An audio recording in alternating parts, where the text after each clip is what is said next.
जय हिंद मेरे प्यारे बच्चों, आप सभी कैसे हैं? मैं मानता हूँ आप सभी स्वस्थ होंगे, मस्त होंगे, पढ़ने में व्यस्त होंगे। तो हमने कल आपको एक बात बताई कि स्वास्थ्य को अच्छा रखना बहुत जरूरी है, और अगर आपका स्वास्थ्य बिगड़ गया है तो आप अपने स्वास्थ्य पे थोड़ा ध्यान दें, क्योंकि पढ़ाई के साथ साथ स्वास्थ्य को मतलब अच्छा रखना बहुत जरूरी है। अगर हम अपने स्वास्थ्य को अच्छा रख लेंगे तो हमारा पढ़ाई में मन खुद ब खुद लगने लगेगा। इसलिए अरस्तु जी भी कहते हैं स्वस्थ शरीर में स्वस्थ मस्तिष्क का वास होता है। अगर हमारा शरीर सही होगा तो हमारा मस्तिष्क भी सही होगा। इसलिए हम पहले शरीर को स्वस्थ रखेंगे, जब शरीर स्वस्थ होगा तो हमारा मस्तिष्क भी स्वस्थ रहेगा।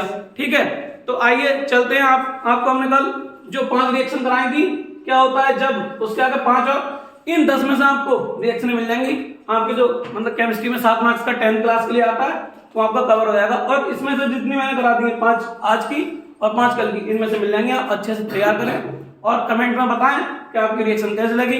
अगर बाय चांस कोई छोटी मोटी गलती आती है तो कमेंट में लिख दें, क्योंकि पढ़ाते टाइम कुछ ना कुछ थोड़ी बहुत गलती हो भी जाती है, तो उसके लिए माफ करें। ठीक है, तो चलते हैं अपने फिर जो भी इंपोर्टेंट रिएक्शन है। क्या है? एथिल अल्कोहल एसिटिक अम्ल के साथ अभिक्रिया करता है। इसको हम एस्टरीकरण के नाम से जानते हैं। ठीक है, इसको हम एस्टरीकरण कहते हैं। तो यहां से शुरुआत करते हैं। आ जाएगा पहला एथिल अल्कोहल का सूत्र हमने कल बताया था, वो चिल्ला के C2H5OH। ठीक है, एसिटिक अम्ल का भी बताया था CH3COOH। ठीक है, जब इसकी क्रिया कराएंगे इसमें कंसंट्रेट H2SO4 की उपस्थिति ली जाती है, तो कराते हैं। तो देखो क्या, ये वाला H और ये वाला OH मिलके क्या बना लेते हैं? जल बना लेते हैं, मतलब H2O बाहर जाता है। फिर क्या हुआ? ये बचा CH3C, फिर कितने हो? 2O, और यहां से बचा C2H5। कल हमने बताया था CH3COO को हम बोलते हैं एसीटेट। क्या बोलते हैं? एसीटेट। अगर यहाँ C2H5 लग जाए जिसकी वैलेंसी 1 हो तो हम जितना भी, तो यहाँ एक बार रहेगा ये CH3CO। अगर वैलेंसी 2 बार होता है, जैसे कैल्शियम होता है या और भी होते हैं, मैंगनीज होता है, तो यहाँ पे हॉल्ट पॉइंट लग जाता है। लेकिन अभी C2H5 पे एक ही पॉजिटिव होता है, मतलब एक ही वैलेंसी होती है, तो हम एक बार लिखेंगे तो इसका होता है इतने को एसीटेट, और इसको जो भी नाम होता है, एथिल है तो एथिल एसीटेट बोल देंगे। यहाँ मिथाइल होता तो मिथाइल एसीटेट बोलते थे। C6H5 होता है फिनाइल होता तो फिनाइल एसीटेट बोलते हैं। तो हम इसको लिख देंगे क्या? Methyl acetate. ठीक, पहली रिएक्शन आ गई होगी समझ में। दूसरी पे चलते हैं, मेथेन का दहन। अगर कभी भी किसी का भी दहन कराया था, दहन का मतलब होता है आग लगाना। ठीक है, अगर किसी भी हाइड्रोकार्बन में आग लगाई जाती है तो हमेशा 2 चीजें याद रखो। एक तो कार्बन डाइऑक्साइड बनेगी जो कि वेपर में मिल जाएगी, और बाकी जो जल होता है वो भी मतलब उड़ जाता है। ठीक है, हमेशा किसी भी चीज का दहन कराया था हाइड्रोकार्बन का, मतलब एथेन हो गया, मेथेन हो गया, जितने भी हाइड्रोकार्बन हुए मतलब, तो उनका जब दहन कराया था तो मोस्टली ये 2 चीजें बनती है, कार्बन डाइऑक्साइड और जल। तो CH4 और दहन जब आग लगाई जाएगी तो ऑक्सीजन की प्रेजेंस जरूरी है, मतलब ऑक्सीजन जरूर होनी चाहिए, वरना आग नहीं लगेगी। ठीक है, तो हम आग लगा देंगे, कितना ऑक्सीजन का मोल लेंगे? 2, क्योंकि तभी बैलेंस हो पाएगा। C क्या बनाएगा? CO2। ठीक है, कितने को खर्च कर दिए हमने? 2। कितने? 2। O भी बड़ा होता है इसमें। और बचा कितने? 4 H बचे और 2 O बचे। देखो ना, 2 दूनी 4, तो 2 तो हमने खर्च कर दिए, 4 बचे तो क्या बचा? 2H2। तो आसान सी रिएक्शन है। इसको हम कार्बन डाइऑक्साइड बोलते हैं और इसको जल बोलते हैं, अच्छे से पता होगा। ठीक है, तो आ गई ये समझ में। अब सुक्रोज का किण्वन, ये भी इंपोर्टेंट रिएक्शन है बहुत ज्यादा। ठीक है, तो सुक्रोज को पहले होता क्या? सुक्रोज का मतलब होता है एक तरीके से चीनी, जो हम चीनी जिसे शक्कर वक्कर बोलते हैं, कुछ लोग शक्कर बोलते हैं, कुछ लोग चीनी बोलते हैं, कुछ लोग केमिस्ट्री की भाषा में सुक्रोज बोलते हैं। ठीक है, ये इसमें क्या होता है? ये गन्ने के मतलब गन्ने से प्राप्त की जाती है। ठीक है, सब लोग जानते होंगे गन्ने के रस से इसका फर्मेंट के वो करा के सब सुक्रोज प्राप्त कर लेते हैं। वो अलग प्रोसेस है, जहाँ 12th में आएंगे तो पढ़ लेंगे। लेकिन अभी हमारा मेन मोटिव है सुक्रोज का किण्वन कैसे होता है, मतलब सुक्रोज का किण्वन करके हमें एथिल अल्कोहल बनाया जाता है। ठीक है, ये इसका प्रोसेस है। सुक्रोज का किण्वन करके इसका एथिल अल्कोहल बनाया था। कैसे? सुक्रोज का सूत्र होता है C12H22O11। क्या? एक बार फिर बोलेंगे, C12H22O11। इसमें मिला लिया हमने H2O। इसका जब किण्वन कराते हैं तो एक एंजाइम लिया जाता है किण्वन, इन्वर्टेज एंजाइम। कौन सा? इन्वर्टेज, इंग्लिश में लिख देता हूं, इन्वर्टेज एंजाइम, ठीक है, एंजाइम, एंजाइम, ठीक है। तो इसमें जब इसका किन्होंने कराया था तो एंजाइम दिया था इन्वर्टेड एंजाइम। तो ये जो होता है, ये सुक्रोज जो है दो भागों में टूट जाता है, एक तो ग्लूकोज में और एक फ्रक्टोज में। ग्लूकोज का भी फॉर्मूला C6H12O6 और फ्रक्टोज का भी C6H12O6। अब बच्चे कंफ्यूज आते हैं, ये हो गया ग्लूकोज और ये हो गया फ्रक्टोज। अब कहेंगे इसमें तो फॉर्मूला दोनों का सेम ही है, देखो C6H12O6, C6H12O6, कोई अंतर है? लेकिन अंतर होता है। जब हम IUPAC वगैरह चीजें पढ़ते हैं तो उसमें पढ़ाया जाता है, तुम्हें कीटोन ग्रुप पढ़ाया जाता है और एक मतलब एल्डिहाइड ग्रुप पढ़ाया जाता है। तो जो ग्लूकोज कंटेन करता है वो एल्डिहाइड ग्रुप कंटेन करता है, और जो फ्रक्टोज कंटेन करता है वो कौन सा करता है?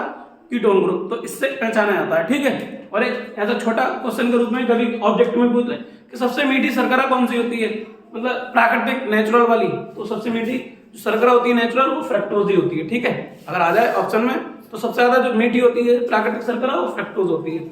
इसमें एल्डिहाइड ग्रुप होता है और इसमें कीटोन ग्रुप होता है, ये एक्स्ट्रा बात। फिर हम इसके ग्लूकोज को ढा लेते हैं, और ग्लूकोज को ढाने के बाद इसमें हम क्या करते हैं, एक एंजाइम बनाते हैं जाइमेज, जिसका किण्वन कराते हैं तो इसमें एंजाइम लेते हैं जाइमेज, ठीक, जाइमेज एंजाइम, जाइमेज, ठीक है।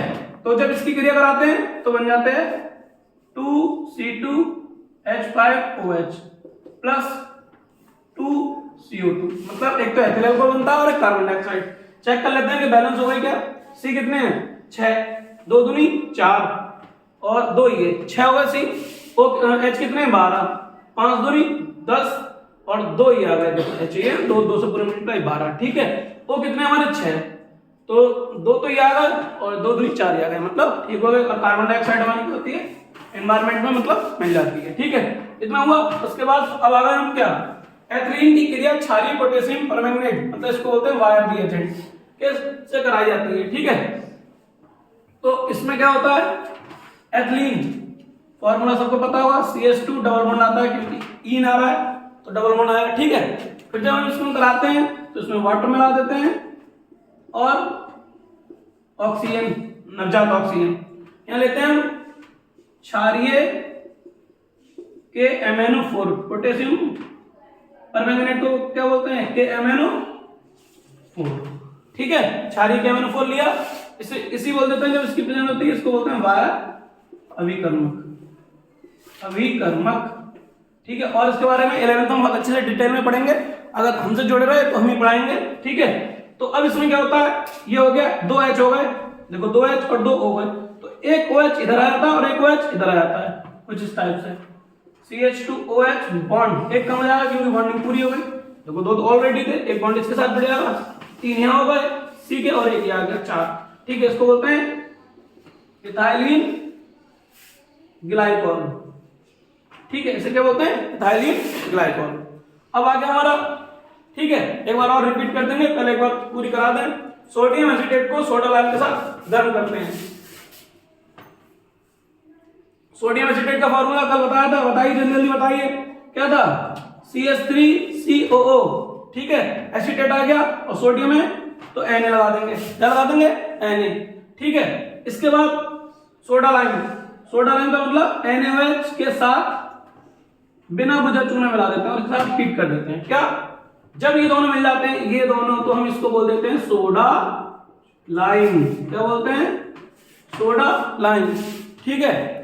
तो CH3COO को बोलते हैं हम सोडियम एसीटेट, क्या बोलते हैं हम, सोडियम एसीटेट। और फिर जब इसके साथ कराएंगे तो हमारा बन जाएगा ये वाला एक H CH4 के साथ मिलकर बना लेगा मेथेन, क्या बनाएगा, मेथेन। बचा क्या, Na, यहां से Na बचा, ठीक है। और ये CO और एक O बचा, यानी कि Na2CO3 सोडियम कार्बोनेट, पता होगा अच्छे से, सोडियम कार्बोनेट, ठीक है।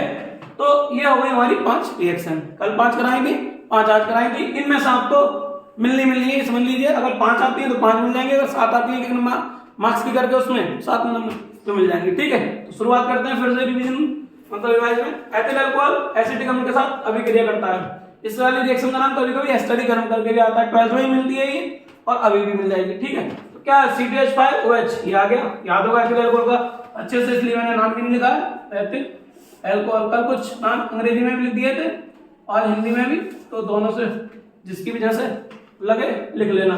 ठीक है, नाम जरूर लिख के आने इनके। एथिल अल्कोहल, फिर एसिटिकम ये आ गया। जब कराएंगे कंसंट्रेट H2SO4 से तो ये वाला H, ये वाला OH पूरा मिलके एक H के साथ क्रिया करके H2O बचेगा क्या है, एथिल एसीटेट। फिर CH4 मतलब जब मेथेन में आग लगाते हैं, ये समझिए दहन का मतलब आग लगाना। मेथेन में जब ऑक्सीजन की प्रेजेंस में आग लगाते हैं तो हमेशा CO2 और H2O बनता है। ठीक है, फिर आ गया हमारा सुक्रोज का किण्वन। सुक्रोज का फॉर्मूला होता है C12, एक बार मेरे साथ बोलिए, C12H22O11। बहुत अच्छे से याद रखना, आगे हमेशा मिलेगा। इसमें जन बना देते हैं तो इसमें प्रेजेंस लेते हैं इन्वर्टेड एंजाइम की। ठीक है, तो ये बन जाता है ग्लूकोज और फ्रक्टोज। फिर इस ग्लूकोज को उठाते हैं, ये ग्लूकोज का वो है, ग्लूकोज को उठाते हैं, इसमें जाइमेज एंजाइम बनाते हैं और क्या बनता है, एथिल अल्कोहल और कार्बन डाइऑक्साइड उड़ जाती है। ठीक है, फिर आ गया हमारे पास एथिलीन की क्रिया क्षारीय पोटेशियम, मतलब ये बायरविक्रमण जैसे बोलते हैं। ठीक है, CH इसका फॉर्मूला होता है। फिर इसमें H2 और ऑक्सीजन मिला देते हैं तो बन जाता है हमारा इथाइलिन ग्लाइकोल। ठीक है, CH2OH और CH2H। आप सोच लेंगे डबल बॉन्ड कहाँ है, एक बॉन्ड इधर आ गया, तो बॉन्डिंग कार्बन की 4 होती है तो 4 पूरी कर लेते हैं। कैसे, 2H के साथ और एक O के साथ 3 और एक 4। ठीक है, ऐसे 2H और एक ऐसे पूरी आती है, इसलिए हटा देते हैं। यहाँ पे तो वो कम थी, 2 ये थे 2 ये थे, इसलिए तो वो बॉन्ड जुड़ गया, तो बॉन्ड जुड़ेगा तो बॉन्डिंग कार्बन की बढ़ जाएगी, इसलिए बॉन्ड हट जाता है। अब आ गया सोडियम एसीटेट, NaOH के साथ जब इसे सोडा लाइम करा ना, सोडा लाइम ये और ये मिलकर सोडा लाइम बन जाते हैं। सोडा लाइम, लाइम मतलब चूना, कराएंगे तो क्या बनेगी, मेथन बन जाएगी और Na2CO3। ठीक है, तो मैं मानता हूं आपको अच्छे से समझ आई होंगी। ठीक है, तो कमेंट में लिखिए और बताइए कैसे लगे आपको ये सेशन। ठीक है, और जुड़े रहिए, आगे बताते रहिए जो भी है। तो मिलते हैं फिर दूसरी वीडियो में। थैंक यू, जय हिंद।